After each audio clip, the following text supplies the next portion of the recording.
करें start. No. लिखो। जैसे एनसीईआरटी में दिया होता है तो इतिहास इससे तो कुछ नहीं आता, लोग इसको कहते रहते हैं। No. Dual nature of radiation and matter, NCERT में है चैप्टर 7, सॉरी यूनिट 7 चैप्टर 11। चलो इसको तो हमने क्या करना है, नहीं कौन सा चैप्टर है कुछ नहीं। ठीक है।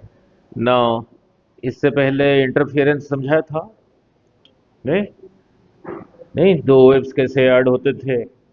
शुरू कर रहा हूँ। एक लिया था y1 is equal to A sine omega T, एक सेकेंड वेव लिया था बी साइन ओमेगा टी, दोनों को कंबाइन करके बना था y is equal to A sine omega T plus theta. ये सब इंटरफेरेंस में कराया था। इसका एम्पलीट्यूड आपस में कैसे रिलेटेड था ये करा दिया था इंटरफेरेंस में, नहीं a square plus b square plus 2ab cos phi था। फिर इंटेंसिटी समझाया था, नहीं एम्पलीट्यूड का स्क्वायर, ये एम्पलीट्यूड का स्क्वायर रहा इस वेव का इंटेंसिटी I1, ये वेव का एम्पलीट्यूड का स्क्वायर बी का स्क्वायर, इसका इंटेंसिटी I2, ये रिजल्टेंट दोनों कंबाइन करने के बाद जो बना उसका एम्पलीट्यूड का स्क्वायर होगा उसका इंटेंसिटी I इक्विवेलेंट। फिर इसको कराया था I equivalent is equal to I1 plus I2 plus 2 I1 I2 का स्क्वायर रूट कॉस फाई। ये इंटरफेरेंस में कराया था, नहीं और यंग्स डबल स्लिट एक्सपेरिमेंट भी कराया था, नहीं। फिर इसके बाद डाइफ्रैक्शन भी कराया था, नहीं डाइफ्रैक्शन कराया था ना। और बेंडिंग ऑफ लाइट, जैसे कोई ऐसे ही था ऑब्स्टेकल, लाइट यहाँ पे बेंड होके ऐसे ही जा रहा था, नहीं ना, इसी बेंडिंग को कहते थे डाइफ्रैक्शन ऑफ लाइट। अगर इधर कोई वॉल है, ये कोई ऑब्स्टेकल है जिसके थ्रू लाइट पास नहीं कर सकता, अगर लाइट इधर से आ रहा है और लाइट बेंड नहीं हो रहा है तो इसी इसी इसी का शैडो यहीं दिखेगा बिल्कुल सामने, इसका शैडो बिल्कुल यहीं दिखेगा, तो शैडो फिर यही होगा, नहीं बिल्कुल सेम साइज का होगा, समझाया था डाइफ्रैक्शन में। बट क्योंकि लाइट को वेव की तरह कंसिडर, ये बेंड होके इतना रीजन, फिर ये बेंड होके जो शैडो का रीजन है उसके अंदर लाइट एंटर कर गया था, इनक्रोच कर गया था, नहीं यही था डाइफ्रैक्शन ऑफ लाइट। और सिंगल स्लिट डाइफ्रैक्शन भी कराया था और पोलराइजेशन भी कराया था, नहीं नहीं ऐसे वाइब्रेशंस थे, ऐसे थे, ये सब कर, ये ऐसे ही थे।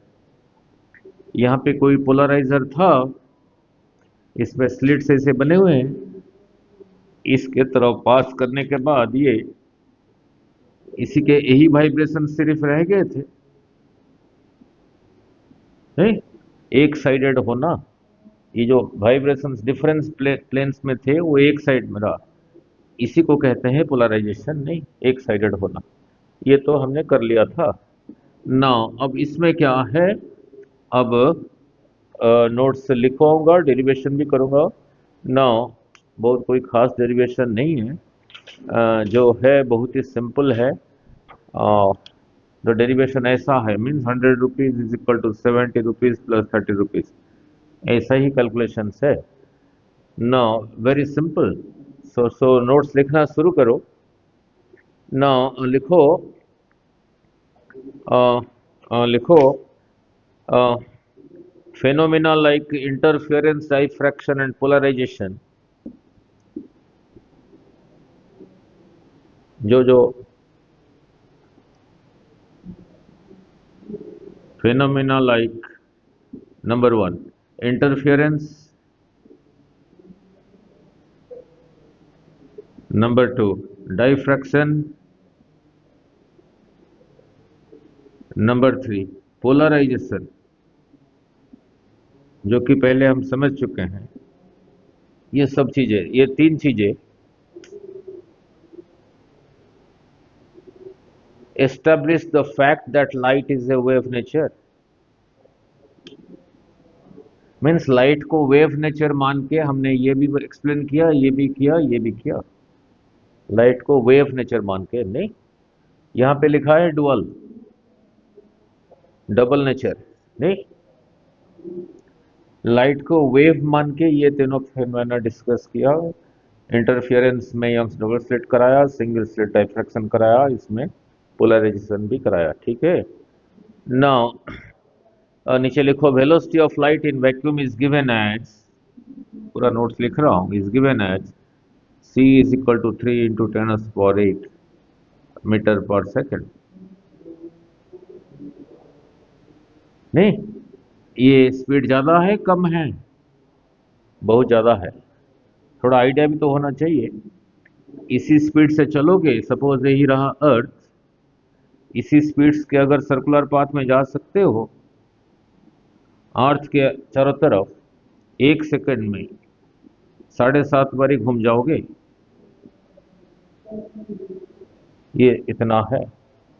इसी स्पीड के साथ चलोगे, इसी स्पीड के साथ अर्थ से चलोगे, यही रहा योर अर्थ, यही रहा योर सन, इसी स्पीड से इस तक की तरफ चलोगे, यहां पहुंचने में 7 मिनट 7 मिनट 20 सेकंड्स या 8 मिनट 20 सेकंड्स, 7 या 8 देख लेना, शायद 8 मिनट 20 सेकंड्स है, इतना लगेगा। नहीं, नाउ क्लियर। अब नाउ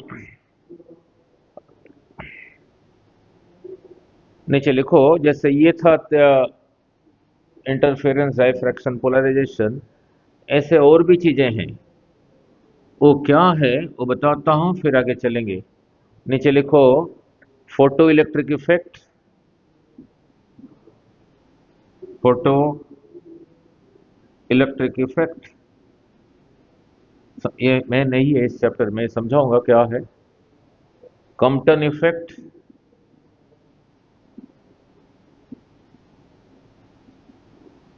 ये नहीं है सिलेबस में, तुम्हें यही है, फिर भी बीच में समझा दूंगा। Photo electric effect, Compton effect and Stark effect.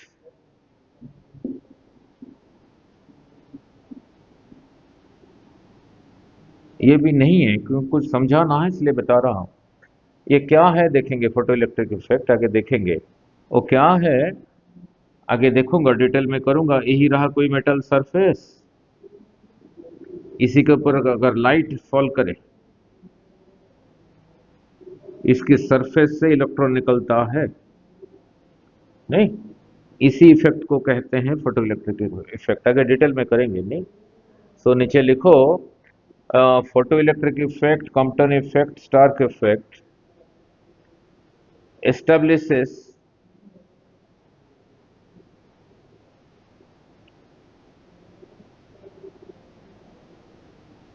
now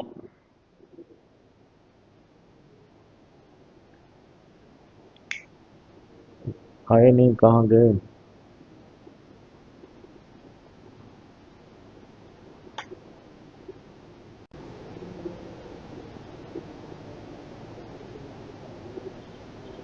Photoelectric effect, Compton effect, star effect established the quantum theory of light. Established the quantum theory of light. Established the quantum theory of light. Meaning क्या है? Meaning क्या है? Light को एक particle की तरफ मानोगे, एक पार्टिकल को कहते हैं फोटोन,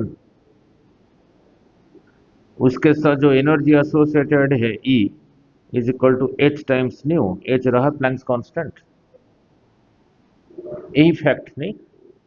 अब मीनिंग क्या है? यही रहा VIB GYOR, फ्रीक्वेंसी इधर को ज़्यादा है, वायोलेट का फ्रीक्वेंसी रेड से ज़्यादा है, वायोलेट का इंडिगो से ज़्यादा है, इंडिगो का ब्लू से ज़्यादा है, ब्लू का ग्रीन से ज़्यादा है, ग्रीन का येलो से ज़्यादा है, येलो का ऑरेंज से ज़्यादा है, ऑरेंज का रेड से ज़्यादा है, फ्रीक्वेंसी इधर को ज़्यादा है। सपोज यही रहा योर हैंड, यहाँ पे एक रेड रेड फोटोन गिर रहा है, और यहाँ पे एक वायोलेट फोटोन भी गिर रहा है। एच तो रहा कांस्टेंट, जिसका फ्रीक्वेंसी ज्यादा होगा उसी की वजह से ज्यादा एनर्जी फॉल करेगा। तो आपके हाथ के ऊपर रेड फोटोन स्ट्राइक करे 1 फुट, जितना एनर्जी ट्रांसमिट करेगा वायोलेट पर उतना करेगा ज्यादा, क्योंकि वायोलेट का फ्रीक्वेंसी ज्यादा है। नाउ नाउ ये तो हमने कर लिया। अब जो लिखा photo electric effect, Compton effect and Stark effect, they establish the quantum nature of light.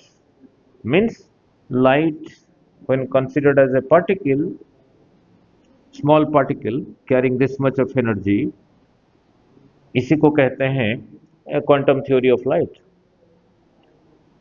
So clear about the energy carried by a photon? नहीं, आगे उसको लिखूंगा नहीं। Now नीचे लिखो according to quantum theory, लिखो according to quantum theory, light consists of light consists of किसको लेके बना है? Small packets of energy,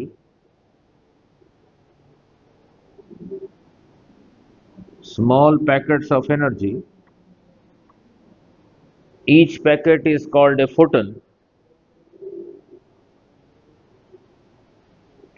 each packet is called a photon। छोटे छोटे पैकेट्स ऑफ एनर्जी को लेके बना है, एक पैकेट को कहते हैं फोटन। और उसमें एनर्जी कितना है नीचे लिखो, energy energy is equal to H nu. नहीं, इसको और कैसे मैनिपुलेट कर पाएंगे एच न्यू को, बोलो जरा, यहीं पे समझा देता हूं। यही रहा एक वेव, यहां से यहां तक रहा लैम्बडा, एक वाइब्रेशन के लिए टाइम था टी, टी टाइम में लैम्बडा डिस्टेंस चला गया, यूनिट टाइम में इसको कहूंगा वेलोसिटी। यही रहा वन वाइब्रेशन, टी टाइम में वन वाइब्रेशन, यूनिट टाइम में 1/t वाइब्रेशन, इसी को कहा फ्रीक्वेंसी। और सिंबल कोई न्यू भी लिखेगा, कोई एफ भी लिख सकता है, तो 1/t की जगह न्यू लिख सकता हूं, नहीं तो एफ भी लिख सकता हूं, एफ। ठीक है। नाउ तो इसी को ऐसे ना लिख के न्यू की जगह अभी क्या लिखोगे ना, देखो इसी में से v is equal to lambda into 1/t, वही है। 1/t की जगह लिखा न्यू और उसको पहले लिख लिया न्यू लैम्बडा। तो इधर लैम्बडा मल्टीप्लाइड है, इधर आ गया, तो is equal to v by lambda. तो फिर न्यू की जगह लिखा v बाई लैम्बडा। तो ऐसे याद रखना, energy is equal to H nu, नहीं तो एच वी बाई लैम्बडा। अब v ना लिख के वहां c लिख देता हूं। क्यों ऐसे लिखता हूं? They move at the speed of light, light का स्पीड के लिए एक स्पेशल सिंबल यूज किया, v ना यूज करके c किया। तो लिखो energy is equal to H nu that is equal to H G by lambda. इसको एच सी बाई भी लैम्बडा लिख सकते हो, ये रहा सी जो चीज है भी वही चीज है। ठीक है। वेलोसिटी ऑफ लाइट के लिए यूज किया जाता है, जिसका सिंबल रहा सी। अभी बताया था इसका स्पीड कितना है ना, 10⁸ मीटर पर सेकंड इन वैक्यूम। मीडियम में अलग होगा, नहीं, रे ऑप्टिक्स में समझाया था, मीडियम में अलग होगा, वैक्यूम में रहा ये। तो ये लिख लिया यहां तक।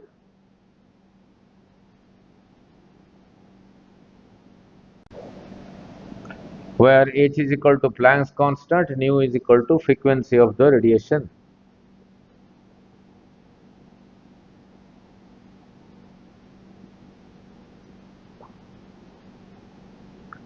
ठीक है। अब ऐसे वर्डिंग क्यों रखा डुअल नेचर? अब वर्डिंग ऐसे क्यों रखा डुअल, डुअल नेचर? नहीं,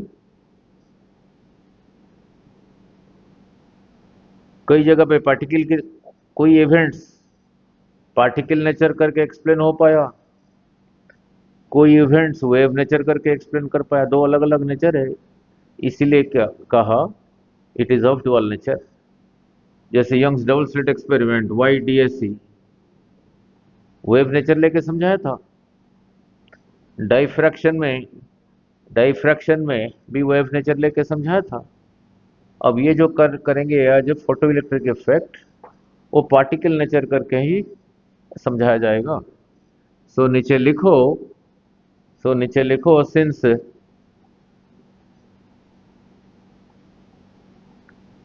since some phenomena are explained by wave nature,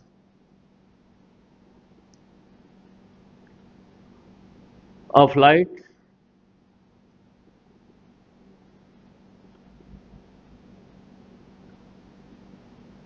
and some other phenomena are explained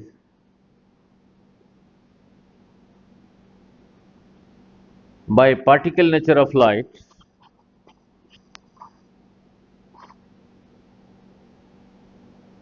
hence light is of dual nature।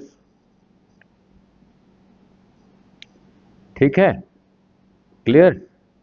नीचे लिखो value of H, value of Planck's constant. बोलो कितना है, chemistry में क्या होगा, 6.62 into 10⁻34, sorry 32 नहीं, -34। क्या एच का जो वैल्यू है प्लैंक्स कांस्टेंट का, यही है, इतना क्या, जूल सेकंड। अब कहोगे सर जूल सेकंड कैसे हुआ, नहीं, जूल सेकंड कैसे हुआ, अब देख लो। अब यही लिखा था, energy is equal to H nu. H का चाहिए यूनिट, न्यू इधर था, इधर ले आया। ठीक है, now now clear. Now H का यूनिट एनर्जी को इधर ले आया, और फ्रीक्वेंसी का यूनिट है, इसको ऐसे लिख सकते हो,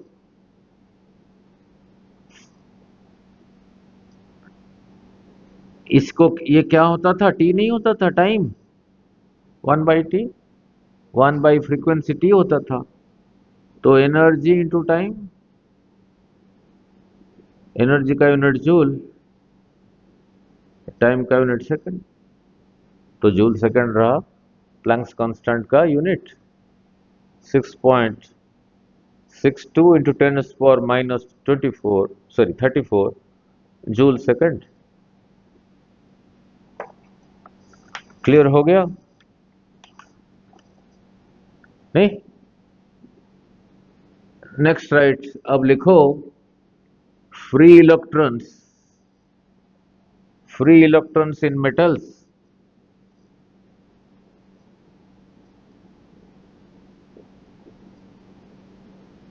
फ्री इलेक्ट्रॉन्स इन मेटल।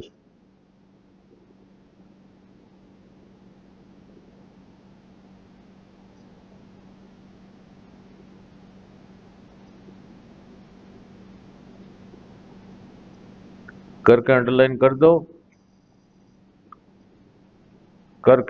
कर दो, और नीचे लिखो पहला point,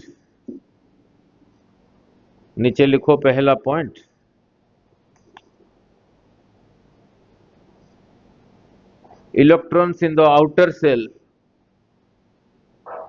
of atoms, electrons in the outer cell of atoms are loosely bound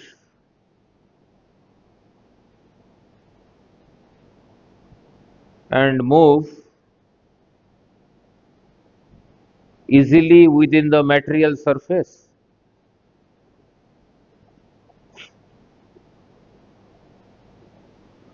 ठीक है।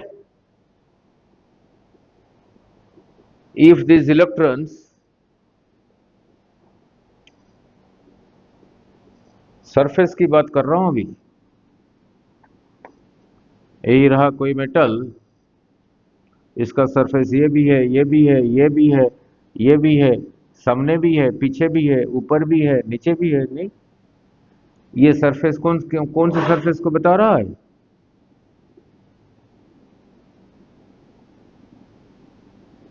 ये इसी का अपर सरफेस को बता रहा है, ये सरफेस को ये बता रहा है।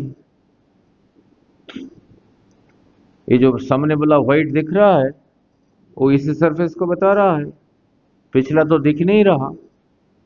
ये साइड इसी सरफेस को बता रहा है, ये साइड इसी सरफेस को बता रहा है, नहीं। नाउ क्या लिखा?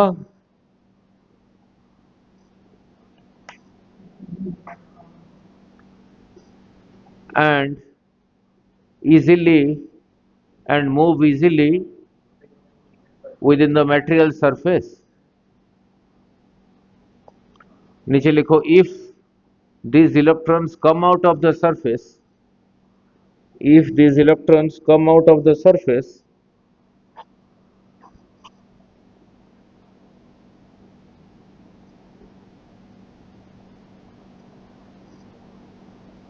the surface acquires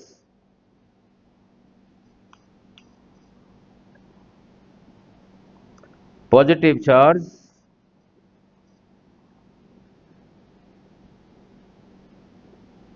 and pulls the electrons back into the material surface।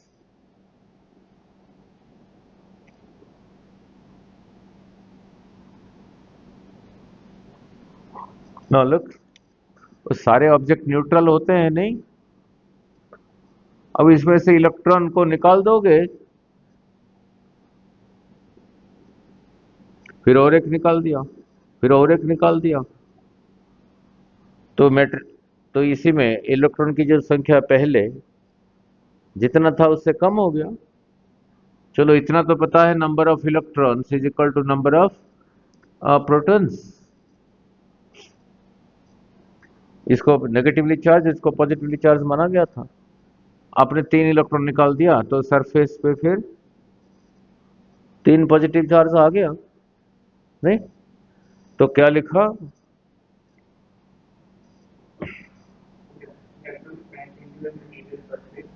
ठीक, ये तो निकल गया, ये पॉजिटिव साइड उनको फिर खींच के फिर ले आया। अगर इसमें से एक इलेक्ट्रॉन पूरा इन्फानाइट डिस्टेंस तक चला जाएगा तो इसमें इलेक्ट्रॉन की संख्या बढ़ेगा, प्रोटॉन का नंबर ऑफ इलेक्ट्रॉन जितना है प्रोटॉन उतना है, किसका संख्या बढ़ेगा?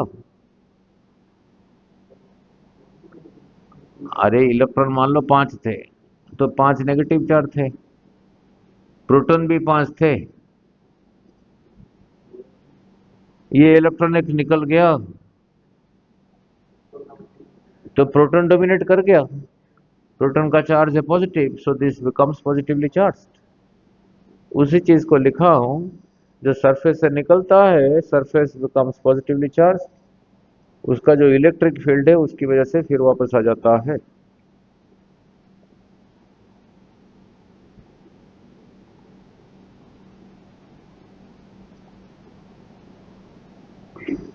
ठीक है, नाउ क्लियर अबाउट दिस?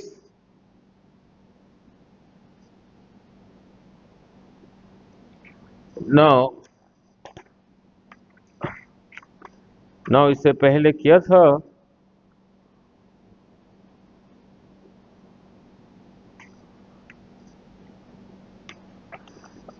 एक पॉइंट और लिखो,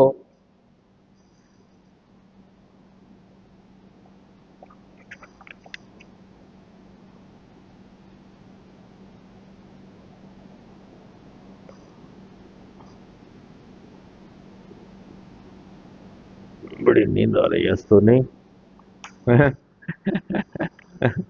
है?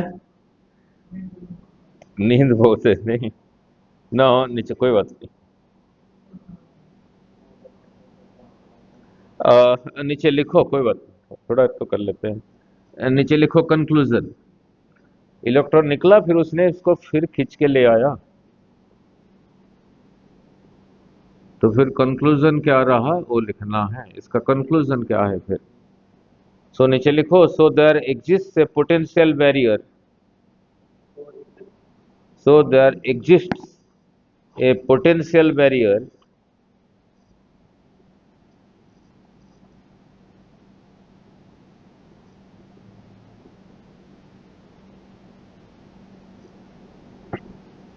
which has to be overcome, which has to be overcome, फिर हिंदी में समझाता हूं। To make the electrons just escape, to make the electron just escape from the surface of the material।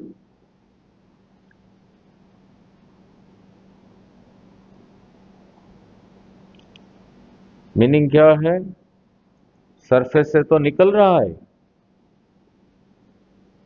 Surface से जब निकल गया, मान को इसके सरफेस से चार निकल गए, चार इलेक्ट्रॉन निकल गए, तो उनका एटॉमिक नंबर कम हुआ? नहीं हुआ। मास नंबर कम हुआ? हाँ, इलेक्ट्रॉन का मास है, अगर चार निकल गए इसका मास भी कम हुआ। ये फिर इनको फिर खींच के ले आता है, मतलब ये जा नहीं पाते। सो कंक्लूजन में वही चीज लिख रहा हूं। क्या लिखा? So there exist a potential barrier which has to be overcome to make the electron just escape the material surface। Infinite तक जा नहीं रहा, जाने के लिए कुछ एक्स्ट्रा चीज करना पड़ेगा, यानी एनर्जी देना पड़ेगा, तभी जाएगा। नहीं। Now next right work function. Now next right work function. इसके लिए हम सिंबल यूज करेंगे सारे चैप्टर में, फाई नॉट।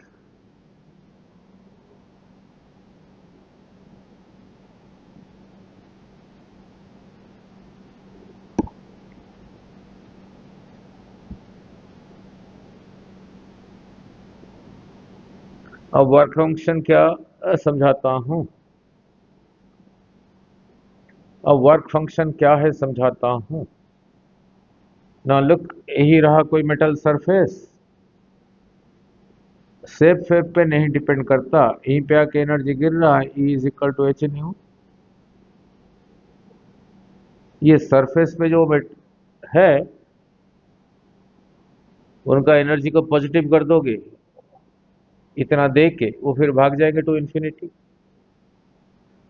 सो नीचे लिखो, let phi naught is equal to, phi naught is equal to work function of a metal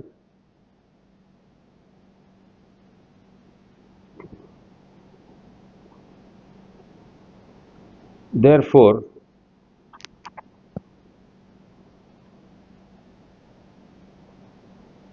for minimum energy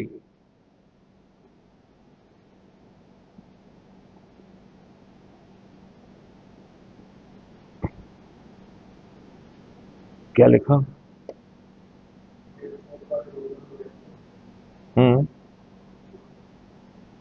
required by the electron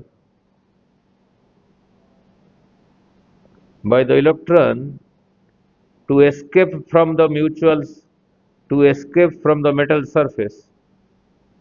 कितना energy minimum दोगे कि मेटल सरफेस से electron निकल जाए? is called is called a work function।